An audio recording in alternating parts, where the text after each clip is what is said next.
እነዚህ ምልክቶች ካሉባችሁ ወዲያውኑ ወደ ሆስፒታል ሄዳችሁ ጉበታችሁን አስመርምሩ። ሆድ ህመም ወይም መወጣጥ፣ ይሄ ብዙ ጊዜ የሆዳችሁ የቀኝኛው ናይኛው ልክ ከጎድን አጥንታችሁ በታች ያለ ነውና ይሄ ህመም ብዙ ጊዜ እዛ ጋር ብቻ ሳይሆን ወደ ቀኝ ትከሻችሁ ወይም ወደ ቀኝ ጀርባችሁ የሚዛመት ይመስላችኋልና ብዙ ጊዜ ቀኝ ትከሻችሁና ቀኝ ጀርባችሁ ላይ እንደ ማመም ሳይሆን ይሄ መገታተር ጡንቻችሁ የተገታተረ ነው የሚመስለውና ማሳጅም ቢደረግ ምንም ቢደረግ የማይለቅ አይነት ህመም ሲኖራችሁ። ሁለተኛ ኢነርጂ ማጣት ነው። ይሄ አይን ያወጣ ድካም ወይም ከሌላው ጊዜ በቃ የሚያስብል ነገር ሳይሆን ትንሽ ምልክቶች አሉ። በጊዜ እንቅልፍ ሲመጣባችሁ፣ በቀን ላይ ብዙ ጊዜ ስታዛጉ ይሰማችኋል፣ ወይም ደግሞ ምግብ ከበላችሁ በኋላ የድካም ስሜት። ሶስተኛ ያሳክካችኋል። ብዙ ጊዜ እግራችሁና እጃችሁ ላይ በተለይ ደግሞ ውስጠኛ እግራችሁና ውስጠኛው እጃችሁ ላይ ይበዛል። አራተኛ የኤስትሮጅን መጨመር ምልክቶች ይኖራሉ። ሴቶች ላይ ፔሪድ መዛባት ይኖራል። ወንዶች ላይ ደግሞ ጸጉር የማነስ ወይም ጸጉር የመነቃቀል፣ እግራችሁ ላይ እጃችሁ ላይ ያለው ጸጉር ይቀንሳል። ሁለተኛ ደግሞ ጡት አይነት ነገር ማብቀል ልትጀምሩ ትችላላችሁ። ሴቶች ላይም ወንዶች ላይም ቀይ ሽፋሽፍት የሚመስል ነገር ቆዳችሁ ላይ ሲወጣ ታያላችሁ። ታይሮይድ ሆርሞን ሲቀንስ ያሉት ምልክቶች አብረውት ይመጣሉ። ብርድ በሌለበት ጊዜ ብርድ ይላችኋል። ጸጉር በጣም ይነቃቀላል። ቆዳችሁ በጣም ይደርቃል እና ኪሎ በጣም ትጨምራላችሁ። ቫይታሚን ዲ እጥረት ሊኖር ይችላል። ጀርባ ህመም ወይም ወገብ ህመም ያመጣሉ።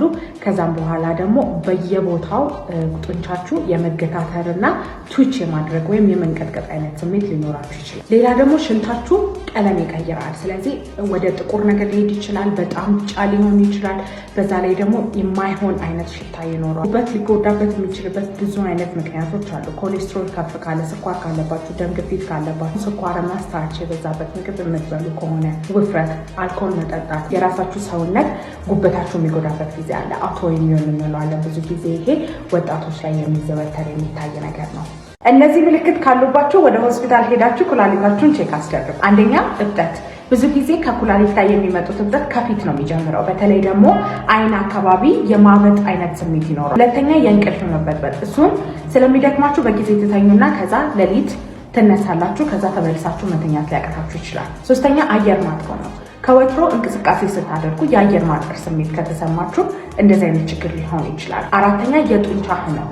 ብዙ ጊዜ እጃችሁና እግራችሁ አካባቢ ያለ ጡንቻ ያማችኋል፣ ድካም ይሰማችኋል እና እንደ ወትሮ ደግሞ እንቅስቃሴ ማድረግ የሚያቀታችሁ ይመስላችኋል። አምስተኛ ኃይለኛ ድካም ይኖራችኋል።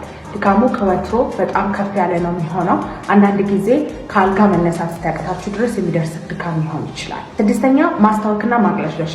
ይሄ ምግብ ስላልተስማማኝ ነው፣ በትክክል ስላልበላው ነው ልትሉ ትችላላችሁ፣ ግን የኩላሊት ችግር ሊሆን ይችላል። ሰባተኛ ለምግብ ያላችሁ አፕታይት ይቀንሳል። ይህ ብዙ ጊዜ የሚፈጠረው ኩላሊት ፌል ባደረገ ቁጥር አፋችን ውስጥ የብረት አይነት ጣዕም ይኖራል። ስለዚህ ምራቃችሁ ወይም የምትበሉት ምግብ ብረት ይላችኋል። ስምንተኛ ሽንታችሁ ከወትሮ ያነሰ ይመስላችኋል። ያን ያክል ሽንት አትሸኑም። ሽንት ስትሸኑ ደግሞ ቀለም የቀየረ ነው የሚሆነው። ብዙ ጊዜ በጣም ቢጫ ይሆናል ወይም ደግሞ ቀይ ይሆናል። ዘጠነኛ የጀርባ ህመም። ብዙ ጊዜ የጀርባ ህመም የታችኛው ጀርባችሁ ላይ ወደ ጎን የሚሄድ አይነት ጀርባ ህመም ይኖራችኋል። አስረኛ የሚያሳክክ ቆዳ። ብዙ ጊዜ ቆዳችሁ በጣም ያሳክካችኋል። ይህ የሚፈጠረው በኩላሊት በኩል ሊጣሩ የሚገቡ ቶክሲኖች ደማችሁ ውስጥ ሲጠራቀሙ ወደ ቆዳችሁ ስለሚሄዱ ማሳከክ ይኖራችኋል። በኩላሊት የሚመጡ ምልክቶች ብዙ ጊዜ ሌላ ነገር ሊመስሉ ይችላሉ። ስለዚህ ሰዎች ወደ ሆስፒታል ሲመጡ ላስት ስቴጅ ወይም ከባድ ደረጃ ደርሰው ነው የሚመጡት። ስለዚህ እንደዚህ አይነት ምልክቶች ካሉባችሁ ወይም የሌለባቸው ሰዎች ካወቃችሁ ሼር አድርጉላቸው። እናንተም ደግሞ ኩላሊታችሁን ቼክ አስደርጉ። እነዚህ ምልክቶች ካሉባችሁ አንጀታችሁ ጤነኛ አይደለም። የመጀመሪያው ዌይት ፍላክቹዌሽን ነው። ስለዚህ ኪሎአችሁ በጣም ይዛባል። አንድ ጊዜ በጣም ትወፍራላችሁ፣ ሳትፈልጉ ትከሳላችሁ። ያሰባችሁበት አይደለም፣ ግን ዌይታችሁ በጣም ፍላክቹዌት ያደርጋል።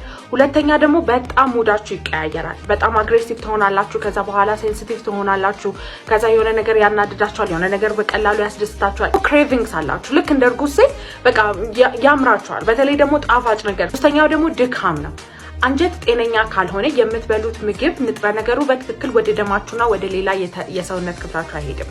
ስለዚህ ከምትበሉት ነገር የፈለጋችሁትን ኤነርጂ ስለማታገኙ ድካም ይሰማችኋል። አራተኛ ደግሞ ሆድ የመንፋት ችግር ያጋጥማችኋል።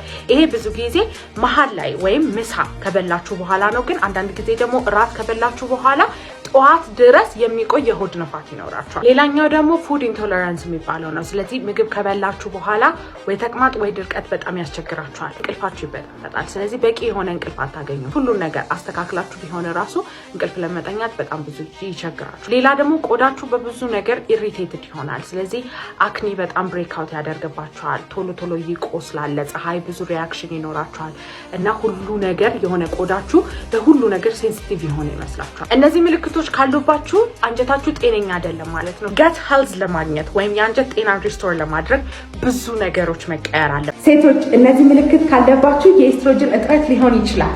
ኤስትሮጅን በዋነኝነት ሴቶች ውስጥ የሚገኝ ሆርሞን ሲሆን ሴትን ሴት የሚያስብላትን ባህሪያትን የሚሰጣት። አንድ ሴት የኤስትሮጅን እጥረት ብዙ ጊዜ የሚኖራት እድሜዋ ገፋ ብሎ ፔሪድ ማየት የምታቆሙበት ጊዜ ሲደርስ ወይም ሜኖፖዝ ልትደርስ ስትል ነው። ግን አንዳንድ ወጣት የሆኑ ሴቶች በተለያዩ ምክንያቶች ኤስትሮጅን ሊያጠፍ ይችላል። ኤስትሮጅን በወጣት ሴት ውስጥ ሊያንስበት የሚችሉት ምክንያቶች የጉበት ችግሮች ካሉ፣ የእንቅርት ወይም ታይሮይድ ፋንክሽኖች ከተዛቡ፣ በጣም ስትረስ ውስጥ ካለች፣ ረጅም ጊዜ ኢንቴንስ የሆነ ኃይለኛ ዳይት ላይ ካለች፣ የሆነ አይነት ፉድ ግሩፕን ቶታሊ አቮይድ እያደረገች ከሆነ፣ ከዛም ባለፈ ደግሞ ኢንቴንስ የሆነ ካርዲዮ ኤክሰርሳይዝ የምታደርግ ከሆነ፣ ቀስ እያለች እያጠነከረችው ካልሄደች፣ በመጀመሪያ በሁለተኛ ቀን በጀመረችበት በጣም ኃይለኛ የሆነ ኤክሰርሳይዝ ከጀመረች የኤስትሮጅኗን ዝቅ ሊያደርግባት ይችላል። የኤስትሮጅን እጥረት ምልክቶች የምንላቸው ሙድ ስዊንግስ ወይም የሙድ መቀያየር፣ ራስ ምታት፣ የአጥንት መሳሳት። ስለዚህ በትንሹ ነገር አጥንታችሁን ያማችኋል ወይም አቅም ያላችሁ አይመስላችሁ። ቫጃይናል ድራይነስ የምንለው ወይም ብልት አካባቢ የመድረቅ ስሜት ካላት፣ በተለይ ደግሞ በግብረ ስጋ ግንኙነት ጊዜ ህመም እየተሰማት ከሆነ፣ ማታ ላብ ካላት እና ሆት ፍላሽስ የምንለው ወይም ጉንጯ አካባቢ በጣም የመቅላት ባህሪ ካላት፣ ግንኙነት ፍላጎቷ በጣም ከቀነሰ፣ ሌሎቹ ሰውነቶቿ በጣም ደህና ሆነው ቦርጭ አካባቢ በጣም እየወፈረች እንደሆነ ይሰማታል። ሰውነታችሁ በተለይ ፊታችሁ ላይ በጣም እየደረቀ ይመስላችኋል። ፔሪድ በጣም እየራቀ ይመጣል። ስለዚህ ለ2 ወር ለ3 ወር ሴት ፔሪድ ላታይ ትችላለች። ወይም ደግሞ ፔሪዷ 35 ቀንና ከዛ በላይ እየቆየ ይመጣል። ተኝታ አታድርም። በሆነ ምክንያት ለሊት ትነሳለች፣ እንቅልፏ የተረበሸ። ኤስትሮጅን ሰፕሊመንቶች ብዙ ጊዜ ውሰዱ ይባላል። ግን አንድ ሴት ኤስትሮጅን ሰፕሊመንት ከመውሰዷ በፊት ኤስትሮጅን ሌቭሏ በላብራቶሪ ቼክ ተደርጎ ኤስትሮጅን መውሰድ ያለባት ሌቭል ይወስናል። ለሁሉም ኤስትሮጅን እጥረቶች ኤስትሮጅን አይሰጥም። አንዳንድ ጊዜ ኤስትሮጅንን በናቹራል ዌይ ቡስት ማድረግ የምንችልበትን ነገሮች ማድረግ እንችላለን። ቫይታሚን ዲ በመውሰድ፣ ሁሉንም አይነት ቫይታሚን ቢዎች በመውሰድ እና ኦሜጋ 3 ያሉት ሰፕሊመንቶች ኤስትሮጅንን ናቹራሊ ቡስት ማድረግ ይቻላል።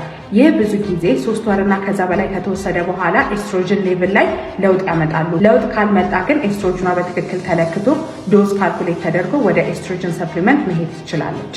ከነዚህ ምልክቶች 3ቱ ካለባችሁ ኢንሱሊን ሬዚስታንስ አላችሁ ማለት ነው። ድካም እየተሰማችሁ ከሆነ፣ ክብደት መቀነስ እያቃታችሁ ከሆነ ወይም ኤክሰርሳይዝ እያደረጋችሁ ጭራሽ ክብደት እየጨመራችሁ ከሆነ፣ ይህ ክብደት ብዙ ጊዜ ደግሞ ኮንሰንትሬት የሚያደርገው ቦርጫችሁ አካባቢ ከሆነ፣ ጸጉራችሁ እየተነቃቀለ ከሆነ፣ ቆዳችሁ ላይ ደግሞ ጥቁረት ያለ ከሆነ፣ በተለይ ደግሞ በብታችሁ ስር አንገታችሁ ላይና ብልታችሁ አካባቢ ጥቁር ብሎ እየታያችሁ ከሆነ ሆስፒታል ሄዳችሁ ጉበታችሁ ላይ ስብ አለ ተብላችሁ፣ ኮሌስትሮላችሁ ወይም ትራይግሊሰራይዳችሁ ከፍተኛ ነው ተብሎ ከተነገራችሁ የኢንሱሊን ሬዚስታንስ ምክንያት ሊሆን ይችላል። አንድ ወጣት ኢንሱሊን ሬዚስታንስ አለበት ከተባለ በኋላ 10 እስከ 20 ዓመት ቆይቶ ስኳር ታማሚ ይሆናል። ስለዚህ ኢንሱሊን ሬዚስታንሳችሁ ካሁኑ ማኔጅ ማድረግ አለባችሁ። በመጀመሪያ ወደ ላብራቶሪ ሄዳችሁ ኢንሱሊናችሁን ቼክ አስደርጉ። ኢንሱሊናችሁ ከፍተኛ ከሆነ ህይወታችሁ ውስጥ ማስተካከል ያለባችሁ ነገሮች አሉ። በመጀመሪያ ኤክሰርሳይዝ መጀመር አለባችሁ። ይህ ጂም ገብታችሁ ትክክለኛ ኤክሰርሳይዝ ማድረግ ባትችሉ ራሱ ከስራ ወደ ቤት ወይም የተለያየ ቦታ ወክ ማድረግ ቢያንስ ከ40 ደቂቃ እስከ 1 ሰዓት ድረስ በየቀኑ ወክ ማድረግ ኢንሱሊን ሬዚስታንስን ማኔጅ ለማድረግ ይረዳል ተብሎ ብዙ ጥናቶች ያሳያሉ። ሁለተኛ ደግሞ ኢንተርሚተንት ፋስቲንግ። ስለዚህ የምትበሉትን ምግብ በአንድ ሰዓት ውስጥ በልታችሁ ከዛ በኋላ የቀኑን ከፍተኛ ሰዓት በጾም እንድታሳልፉ። ሶስተኛ ከ2 ሊትር እስከ 3 ሊትር ውሃ ድረስ በቀን እንድትጠጡ። አራተኛ ደግሞ ዳይታችሁን እንድታስተካክሉ። ግሉኮሳችሁን ከፍ ሊያደርግ የሚችል ጣፋጭ ነገር፣ ጃንክ ፉዶች ምናምን ከዳይታችሁ ላይ ቶታሊ አቮይድ ማድረግ። በዛ ላይ ደግሞ ሃይ ፕሮቲን ዳይቶችን በመመገብ ኢንሱሊናችሁን ባላንስ ለማድረግ መሞከር። እነዚህ ነገሮች ደግሞ ዳይታችሁ ላይ ከጨመራችሁ ኢንሱሊን ሬዚስታንስን ማኔጅ ለማድረግ ይረዳችኋል። እንቁላል፣ ኦሊቭ ኦይል፣ አቮካዶ፣ ዝንጅብል፣ ሲነመን ወይም ቀረፋና አፕል ሳይደር ቪኔጋር እነዚህ 6 ምግቦች ኢንሱሊን ሬዚስታንስን ማኔጅ ለማድረግ ይረዳሉ። ስለዚህ ላይፍ ስታይላችሁን በማስተካከልና እነዚህ ምግቦች ዳይታችሁ ላይ በመጨመር ካሁኑ ኢንሱሊን ሬዚስታንሳችሁን ማኔጅ አድርጋችሁ ወደፊት ከሚመጣ የታይፕ 2 ወይም ሁለተኛ አይነት የሚባለው ስኳር በሽታ ራሳችሁን ተከላከሉ።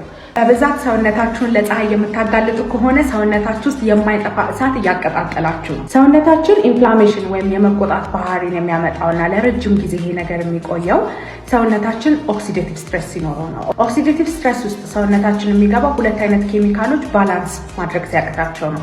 እነዚህ 2 ኬሚካሎች ፍሪ ራዲካልስ የምንላቸውና አንቲኦክሲዳንትስ የምንላቸው ናቸው። ፍሪ ራዲካልስ የምንላቸው ሰውነታችን ከምንበላው ምግብ ዳይጀስት አድርጎ የሚያመጣው የኬሚካል አይነት ነው። ይህ ኬሚካል አይነት ለብዙ አይነት ነገር ይጠቅማል። በተለይ ደግሞ የበሽታ መከላከያ አቅማችንን ለማጠንከር የሚጠቅመን ነው። ግን ከመጠን በላይ ሲበዛ ወደ መርዛማነት የመቀየር ባህሪ ያለው ወደ መርዛማነት እንዳይደርሱ ባላንስ አድርጎ የሚያስቀምጣቸው ኬሚካሎች አንቲኦክሲዳንትስ ይባላሉ። ፍሪ ራዲካል የምንለው የኬሚካል አይነት ከሚያጠፋው ከአንቲኦክሲዳንት ከበለጠ ወደ መርዛማነት ይቀየራል። ስለዚህ ሰውነታችንን ቋሚ ወደሆነና በጣም ለብዙ አይነት ነገር የሚዳርገን የመቆጣት ስሜት ውስጥ ሊከተል ይችላል። ምን አይነት ምልክቶች ይኖሩታል? የመጀመሪያ በጣም ይደክማችኋል። በቂ እንቅልፍ ብታገኙም ስራ ባይበዛባችሁም አርፋችሁ ብትቆዩም የድካም ስሜት ይሰማችኋል።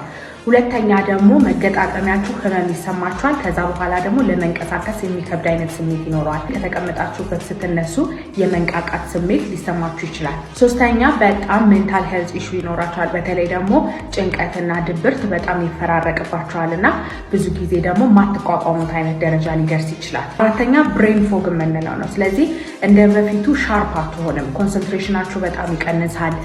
ብዙ ነገሮችን ማስተዋል ያቀታችኋል እና ቅርብ የሆኑ ነገሮችን የሆነ የሚረሱ የማይመስሉ ነገሮችን የመርሳት ባህሪ ይኖራቸዋል። ሌላኛው ደግሞ ዳይጀስቲቭ ኢሹ ነው። ስለዚህ ምግብ በበላችሁ ቁጥር የመነፋት፣ ምግብ አለመስማማት እና ግሳት፣ ብዙ ጊዜ ምግብ የሚፈጭ አይመስላችሁም። ሌላኛው ደግሞ ስኪን ኢሪቴሽን ነው። ስለዚህ ቆዳችሁ በጣም ይጠቁራል፣ ማዲያት ይኖራል፣ ብጉር ካለባችሁ ይነሳል፣ የመቅላት ነገር ካለባችሁ ይነሳል። ሰውነታችሁ ውስጥ ያለውን የመቆጣት ስሜት ወይም እሳቱን ማብረድ ከፈለጋችሁ ማድረግ ያለባችሁ ፍሪ ራዲካሎች በተቻለ መጠን እንዲቀነሱና አንቲኦክሲዳንት ያላቸውን ምግቦች በማዘውተር ባላንሱን መጠበቅ ነው ማለት ነው። ፍሪ ራዲካሎች ምግብ ዳይጀስት ከተደረጉ በኋላ በመርዛማነት መጠን እንዲለቀቁ የሚያደርጉ ብዙ ነገሮች አሉ። ከነዚህ መካከል ስትረስ በጣም ካላችሁ፣ ፀሐይ ላይ ብዙ ጊዜ የምትቆዩ ከሆነ፣ አልኮል በጣም የምትጠጡ ከሆነ፣ ፖሊዩታንት በተለይ ደግሞ ጭስ ያለበት ቦታ በጣም ስራ የምትሰሩ ከሆነና በጣም ደግሞ ሲጋራ የምታጨሱ ከሆነ እንደዚህ አይነት ፍሪ ራዲካሎችን ሰውነታችሁ ውስጥ የመጨመር ባህሪ ያለው።